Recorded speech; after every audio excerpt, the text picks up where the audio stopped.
Good day, ladies and gentlemen. Thank you for standing by, and welcome to the Xinyuan Real Estate Company Limited First Quarter 2020 Earnings Conference Call. At this time, all participants are in a listen-only mode. Later, we will conduct a question-and-answer session, and instructions will follow at that time. As a reminder, we are recording today's call. If you have any objections, you may disconnect at this time. Now, I'll turn the call over to Julia Chen, Managing Director of the Blueshirt Group Asia. Ms. Chen, please proceed.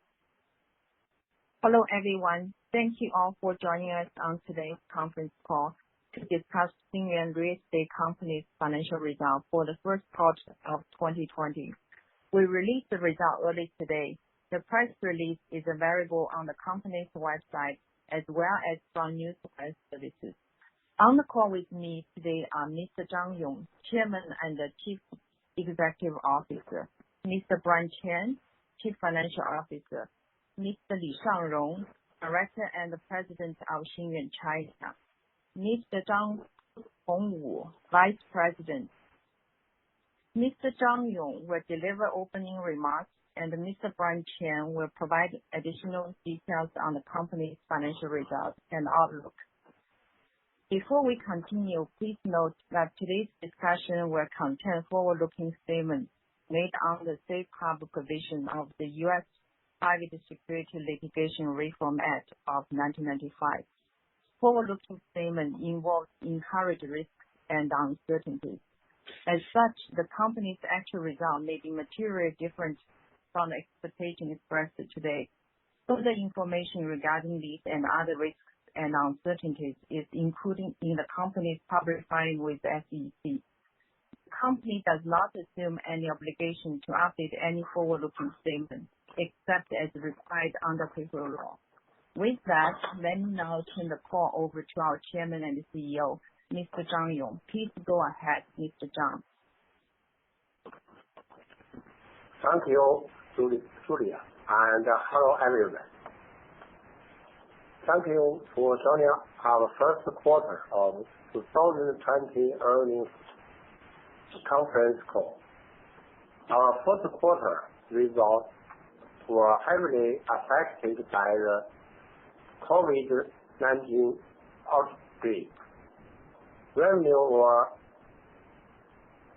$125.8 million. CFA sales in China were 19,500 square meters. A few large project construction and pre-sales were delayed by the nationwide lockdown, which disrupted our supply chain and sales. In the end of March, China has gradually reopened business. We are seeing an early sign of economic recovery, with all suppliers and partners who restart construction. We anticipate returning to normal business pace early of the third quarter this year. Despite the short-term challenges from this unpredictable pandemic, our fundamental business remains solid. Our Hong Kong-listed property management company performed well.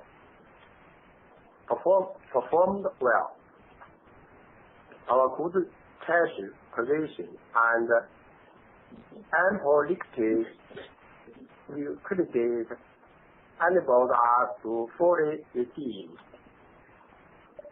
the $200 million senior notice on March 20. We will continue to repurchase our ADRs depending on market conditions. With the majority of our projects in China, we remain optimistic about our business outlook for this year. Our high quality residential projects and best-in-class property services continue to attract our customers. We believe these efforts will drive positive performance for the best of 2020 and beyond. Because we are confident in our long-term outlook, as well as the near-term recovery in our business, we will keep paying dividends again this quarter, despite the crisis. It will be lower than previous dividends as we strive to manage our finances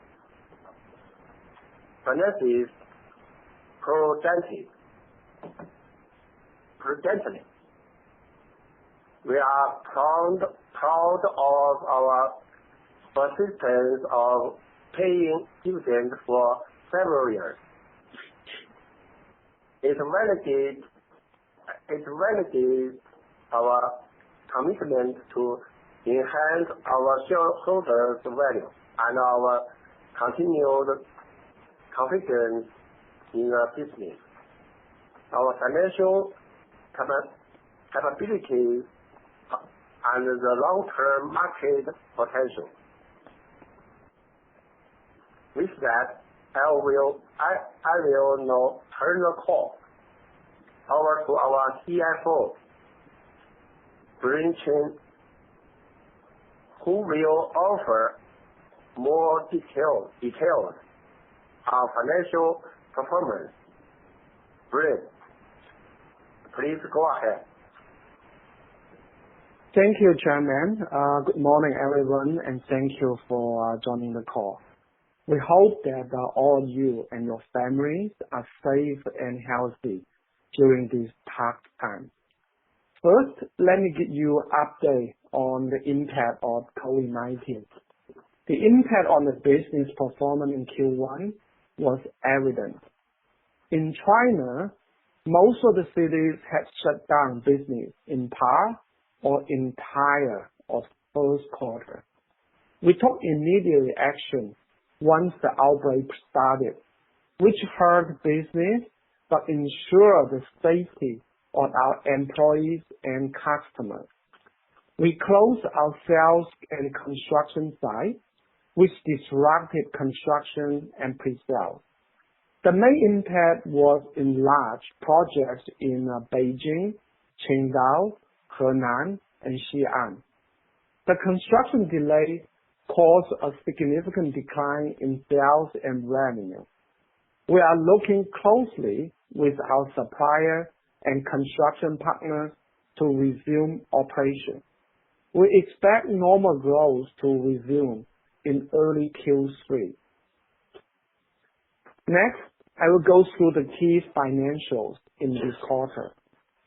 Affected by COVID-19 lockdowns, total revenue in Q1 was $125.8 million, down from $468.9 million in the first quarter of 2019.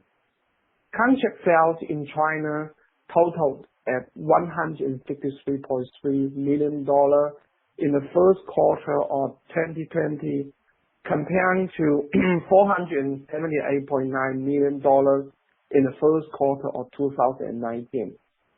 The company's GFA, the gross for sales area sales in China, were 90.5 thousand square meters in the first quarter of 2020, comparing to 211.4 thousand square meters in the first quarter of 2019. Gross profit for the first quarter of 2020 was $28.1 million, or 22.3% of total revenue. This is a 6.1 percentage points improvement from the fourth quarter of 2019, though.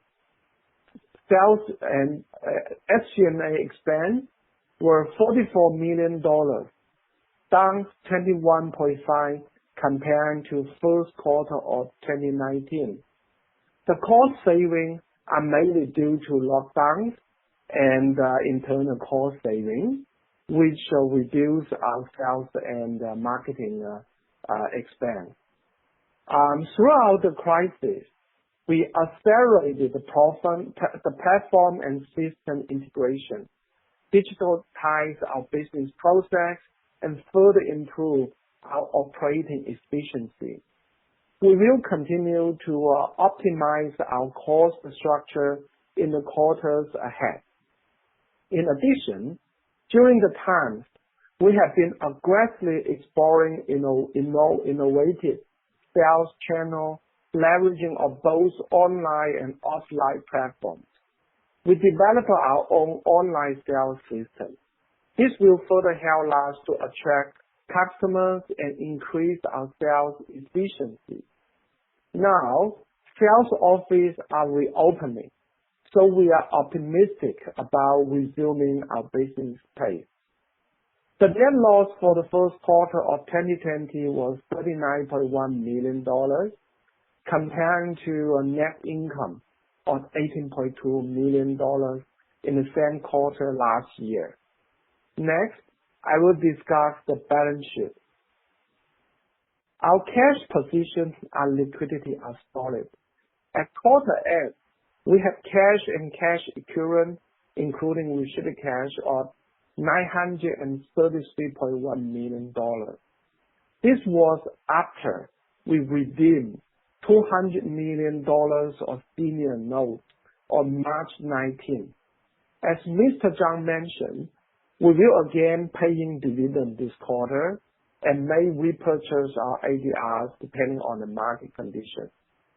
Our overall asset position remains strong. At this moment, we have $3.2 billion of projects under development, $0.4 billion of projects completed, and $5.2 billion of projects under planning. As you all know, in China and in the past, our real estate projects are pre-sold, so we expect to generate meaningful cash flow as sales translate into cash. We remain confident in the outlook. We still expect contract sales of about 20 billion to 22 billion RMB this year, with consolidated net income in the range of $60 to $80 million, in line with last year's performance. Let me conclude. Despite short-term turbulence, our long-term business fundamentals are intact. Our Hong Kong leased property management company performed well, and property management is a recurring revenue business that is not particularly impacted by outside factors such as this epidemic, the economic, and other forces. Recently, Xinyuan Property Management was again recognized for its leadership position in the industry. In May, it was designated as a 2020 leading listed company of property management service in business performance. We are proud to achieve this honor. With that, let's open the call for questions. Operator, please go ahead. Thank you very much. If you would like to ask a question on today's call, please press star 1 on your telephone keypad. If you're using a speakerphone, please pick up your handset before pressing the corresponding digits. You may ask up to 3 questions with 1 cue. Once again, that is star 1 to ask a question. We'll take our first question from Franklin Morton. Please go ahead. Good morning, Brian. How are you? Hi, how are you, Frank? Glad to hear your voice again. We're glad to hear yours. It sounds like it was a tough period, but there's some interesting pieces in your press release that I wanted to pursue a bit. With your stock trading where it is, you have a market cap of about $140 some odd million. What is the market cap, the value of the shares you own in the property management business today?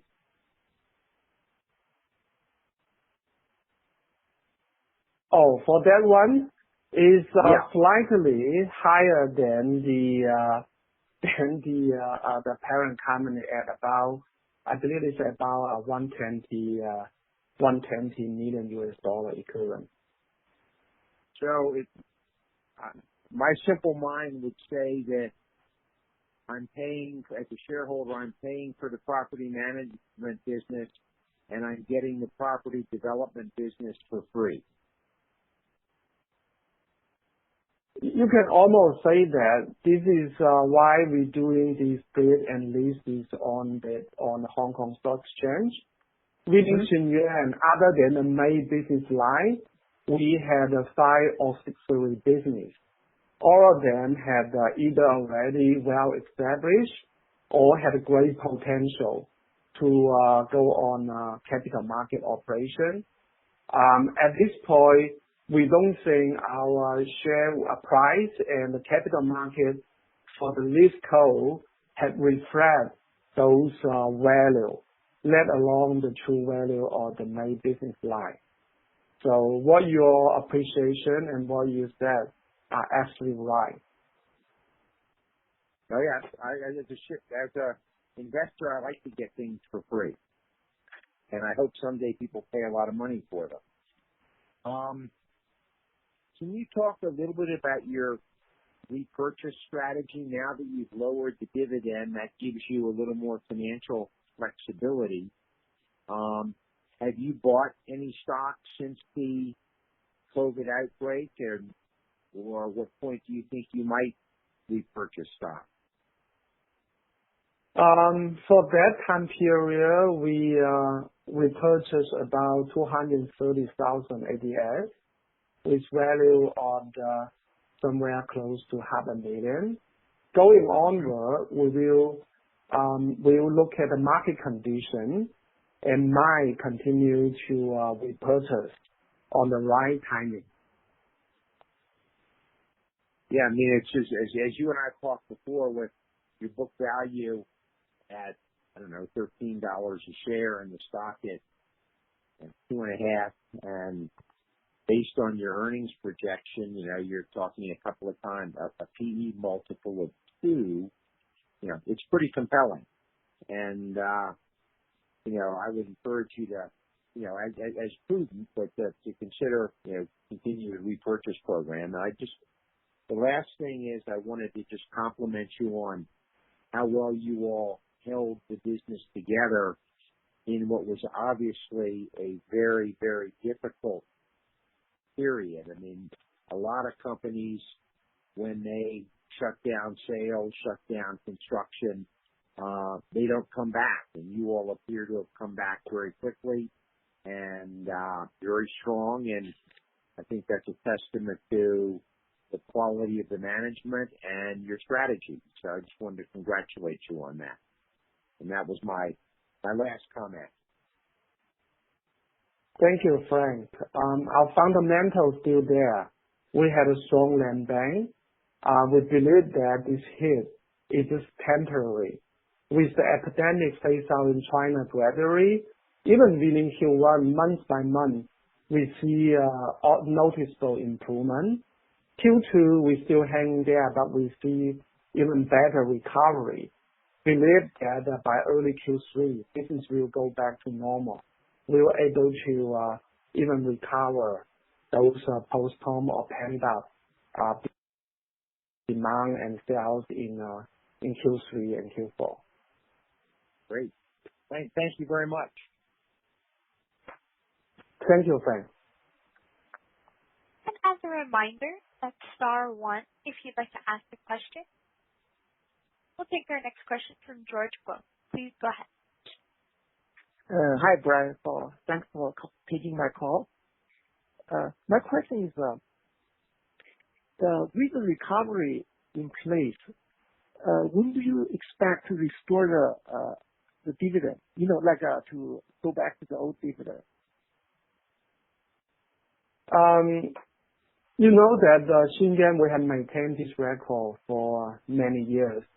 Under this difficult time, we still continue on this change.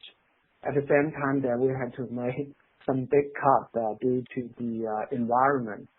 We will continue to look at the business and strike a good balance between our shareholder and the debt investor, as well as other stakeholder in the business. At this point, we expect that the business will recover to a bigger extent in Q2 and should have a full recovery in Q3. So the dividend policy will be reviewed on a quarter-by-quarter basis and will be decided by the board member 1 week before the earnings release. Okay. So with that, I hope I answer your question. Oh, yeah, thank you. Yeah, because I can understand you are making a lot of cuts at the company, employees. Maybe to balance the approach so that everybody takes some sacrifice. Is that a good understanding? That's my understanding. Yeah. We had a pretty good control internally too. Yeah. Go ahead. Second question. Okay. Second question is about the New York property. Because it's hard to do the comparison, because we don't remember how much unit you sold last quarter. So, is there any new sales in Austin? And also, how is the Manhattan project doing? On the 10th Street. I forgot that. Yes. First of all, on the Manhattan project on the 10th Avenue, we originally we had some roadshow in China, leveraging our well-established sales office and sales channel. We actually received a very positive feedback. Expect to realize some sales in Q1, but due to the epidemic, those Chinese buyer, they cannot come to New York, so those sales do need to be postponed. At the same time, the local sales expected to kick off by the end of the March, but again, due to the epidemic, the sales office got postponed. At this point, the situation in New York is even more serious comparing to those China mainland market. So we are closely monitor the open up and the sales activity will depending on how the epidemic situation goes. In this quarter, we haven't realized any sales. In terms of the Houston, very similar, no sales in the quarter. We did receive some interest, had some walk-in before the epidemic, but because of that, it got postponed. Including the fall. In Houston, we had a commercial gallery, had a buyer very close to sign the deal. In the last minute, because the epidemic got postponed. And in terms of the London project, we had one sale of the unit. The construction and the sales also got impacted by the epidemic for this overseas project. Okay, thank you. That's all the questions I have.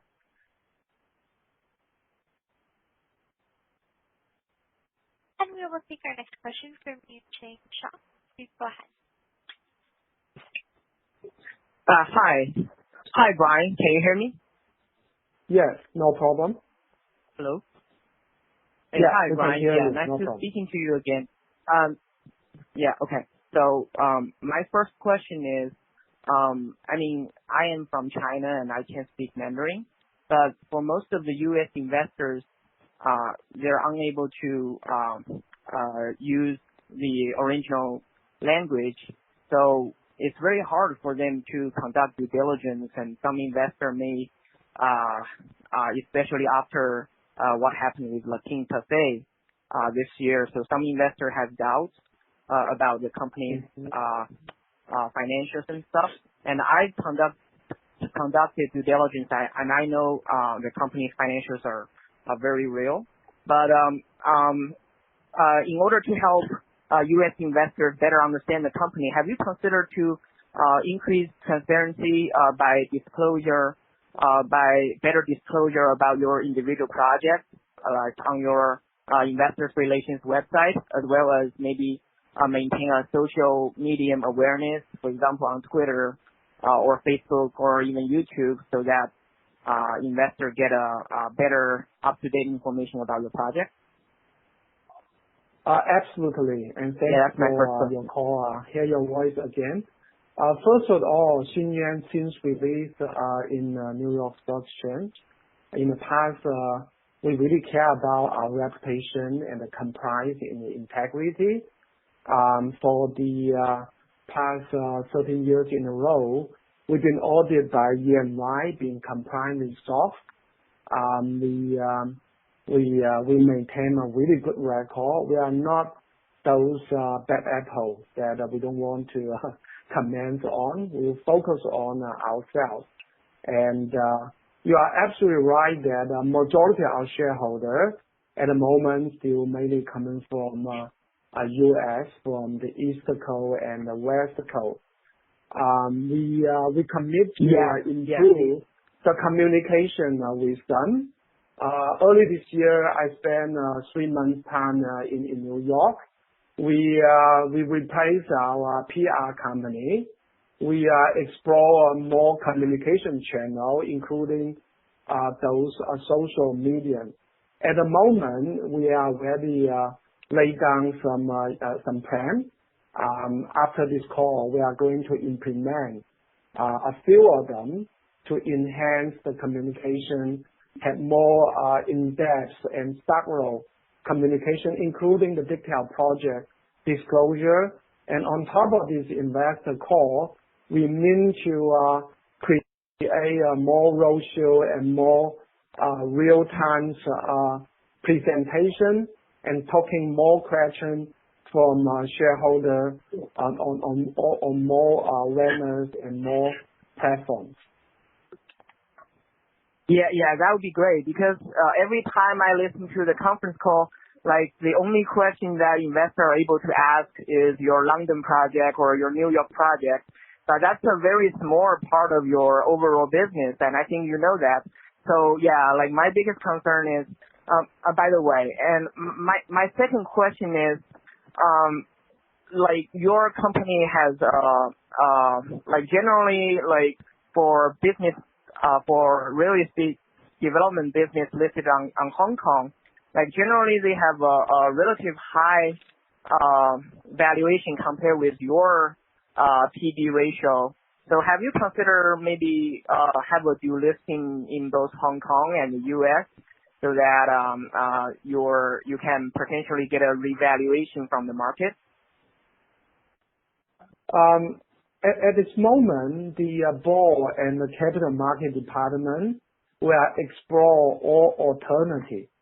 Wherever alternative fit, we are going to seriously consider and grab the opportunity to share the value for the company to our shareholder and stakeholder. Okay, thank you. The dual listing could be one of them. Yeah. Okay, yeah. If you can have a dual listing, I think you will have a a significant higher valuation compared with today. And because I mean, U.S. investors really don't understand a lot about your Chinese business, so that could be an option to realize shareholder value. Mm-hmm. Yeah, thank you for highlighting that. Yeah, we are continue to educate and communicate with our U.S. shareholder. As mentioned on the presentation, at this point, our land bank has a fair value of over 60 billion Chinese yuan. Not like most of the business and peer company in U.S. Typically, with that high quality land in the tier 1 and tier 2 city, with our solid fundamental, with our reputation, typically is supply driven. The epidemic might impact our business temporarily, but it's just a timing impact. With epidemic going phase away, if only the supplier and those project in place, typically we can do pre-sales. We can realize over 60% of the sales on the day one, and majority cash proceeds can come back to the business. We have a pretty solid cash business in place, with majority business in mainland China. Yeah, that would be great. Yeah, and also if you can, as your business recover from the pandemic, if you can maybe increase dividend and potentially maybe one day returning to the normal dividend level, that would be great. That would be great also. Mm-hmm. No taken. Thanks for that suggestion. Mm-hmm. Yeah, thank you. Yeah, I'll pass to the next person. Yeah. Thank you. And as a reminder, that's star 1 if you would like to ask a question. We'll pause for just a moment. And it appears we have no further questions at this time. I would like to turn the call back over to management for any additional or closing remarks.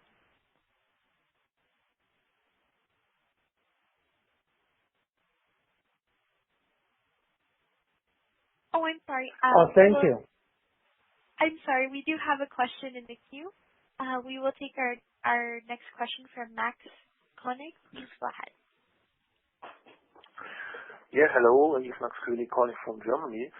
First, I want to say thank you to the board that you have still be able to pay a dividend of 2.5 cents. I think this is very important for many of us that you continue to pay dividends to us. And my second remark is I want to ask the former speaker who is able to speak Mandarin if he can perhaps join us at the Yahoo XIN shareholder board or our Facebook group. So perhaps he can ask him some questions or we can have a conversation with him. And my third remark or question is I've already sent this question to the management or to investor relation team because I don't understand the short sellers of XIN during the last month. I've seen at FINRA short interest site that they have shorted stock on every day with sometimes 50% of daily volume. And so it is a very big problem for us if we see a decrease at the beginning of 3, 4, 5% in our share, and we don't know the reasons. Okay, I see the reason is manipulating by short sellers, but I don't understand why you are not acting them because the data is public available, and you can punish them if you are buying back the same amount on the very next day or a larger amount. So they keep the fingers out of our company. Thanks, Max, for your feedback and appreciate you sharing. First of all, sharing those communication platform with the other shareholder. Our investor relationship and myself would like to participate and are willing to eager to answer whatever question you have, either through email or those social media platform. Secondly, about the short sale activity, we realized that there are some activity going on, and we closely monitoring that. With that, the company with a few philosophy in mind. One thing is that some of the short sale maybe is based on the misunderstanding about our business model and misinterpretation of some of the number, and might be impacted by the external environment, including some of the Chinese concept company like previous shareholder mentioned. We are not like one of them. Since we list in New York Stock Exchange 18 years ago, we keep our reputation. We continue to improve our communication. Believe that some of the short sale, we're eager to approach them and talk to them and understand what's their logic behind, and hopefully those practice could be nailed down. Secondly, we believe in the fundamental of our business. We had a high quality land bank. We have good reputation. We have a very efficient internal operation, and we continue to improve it, especially for the past 12 months. Most of the impact should be realized for the next 6 to 18 months.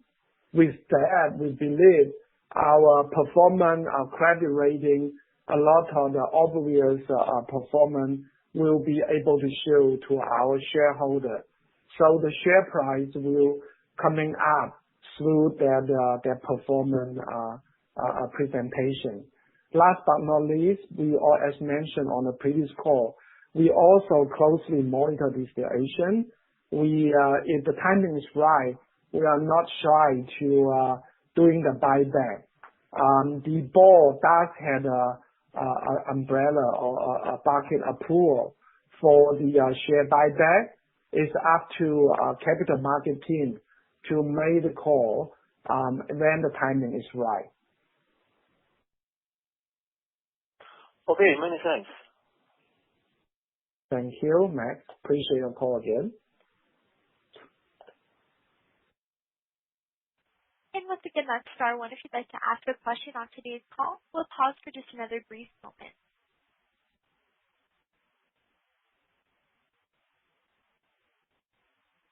And seeing as we have no further questions, I'd like to turn the call back over to management for any additional or closing remarks. Thank you, operator, and thank you all for participating on today's call, and thank you for your support. We appreciate your interest and looking forward to reporting to you again next quarter on our progress. Thank you. Once again, that does conclude today's conference. Thank you for your participation. You may now disconnect your phone line.